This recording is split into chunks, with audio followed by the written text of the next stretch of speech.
Taxi out with 2 engines. The minimum thrust to start a ground roll and still hold down fuel consumption. The problem of directional control while taxiing this airplane is different too. Neither differential braking nor differential engine thrust will steer a tandem gear. So the forward gear is steerable hydraulically with the rudder pedals.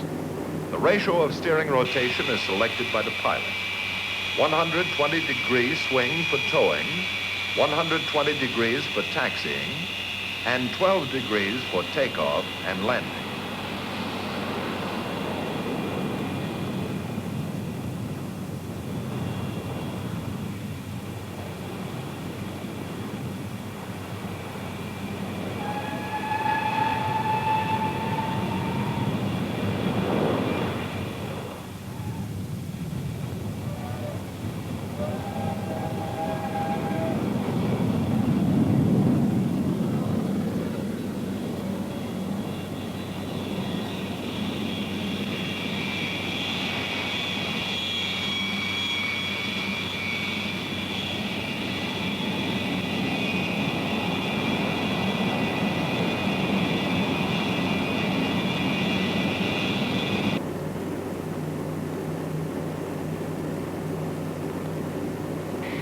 Once you're lined up on the runway, all you need is a final check and power for the takeoff roll.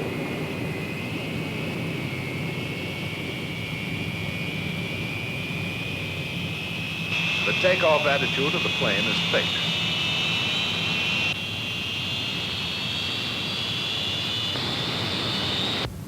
You always take off and land with full flaps. In a crosswind, you'll use some aileron to keep from listing. The flaperons will be in there pitching too. You can't pull it off. When it's good and ready, the plane will fly off by itself.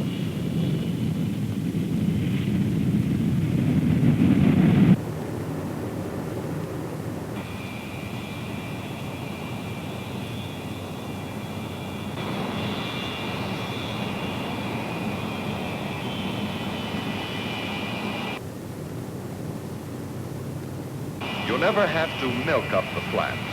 If you reach your mushing or sinking point before you have sufficient flap-up speed, the flaps will stop automatically until safe speed is achieved.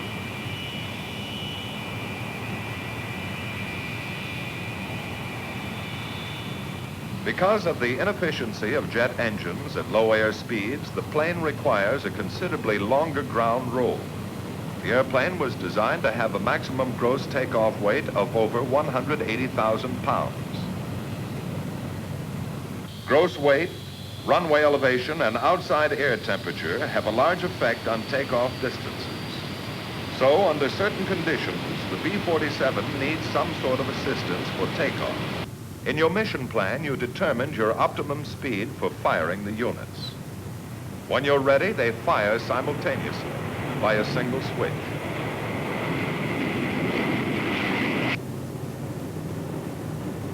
Marino.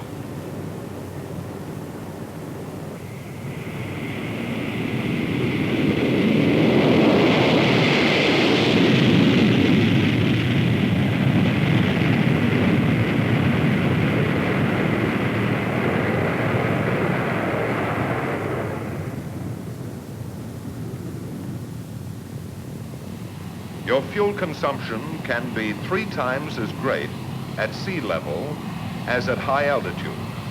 Since the only way to lean out is to go up, climb to optimum cruise altitude as quickly as possible. Of course, the best indicated climb speed will decrease with altitude. So take it up at the airspeed you figured to be best in your mission plan. From here on, there are only 2 things that will affect range: your throttle and your altitude. At altitude, you'll get the maximum range and performance out of the airplane by following the gradual climbing flight path you sketched in your mission plan. So after leveling off, stay at a constant Mach number and a pretty constant power setting. There's something else you're going to appreciate about this airplane. Danger from engine fire is greatly minimized. For one thing, all the fuel aboard is in the fuselage. So if you ever have a fire, all you need to do is cut off the flow of the fuel to the engine and isolate the engine with the fire button, and the fire should go out. No CO2 required. In a B-47, you're flying the fastest and safest means of round-trip transportation from a forward base to any target in the world.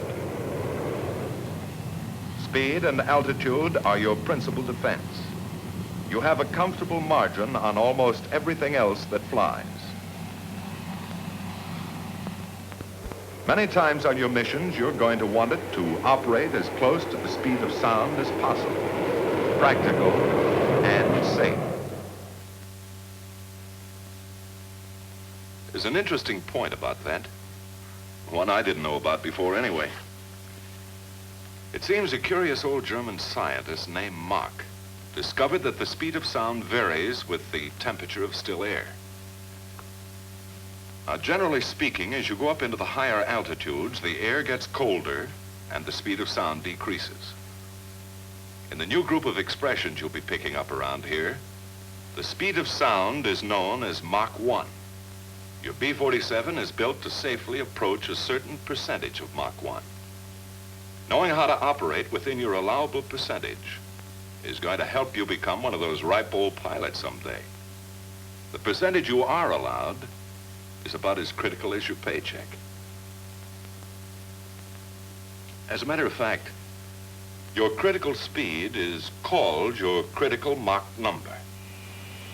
The airplane has a purposeful instrument called a Mach meter, which calibrates your true airspeed in terms of Mach.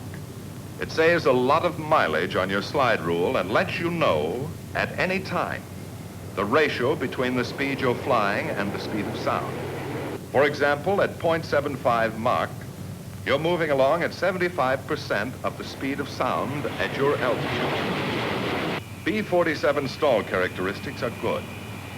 They do have one feature, though, that you'd better dig in and learn all about, an aerodynamic effect called buffeting. On the B-47, it amounts to a vibration all over the airplane that can build up to a violent and dangerous shaking under certain conditions. It starts when the smooth airflow across the airfoils begins to separate in any stall. As the flow separation increases, drag increases rapidly, and the airplane begins to buffet. If it gets to an advanced stage, the controls become ineffective. In a high-speed stall, advanced buffeting means that you're on the edge of serious trouble because you're approaching your critical Mach number.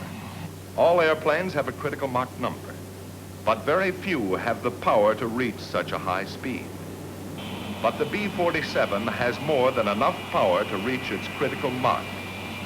To get the most efficient use of the airplane's capabilities, you have to fly at a speed that is very close to your critical Mach number.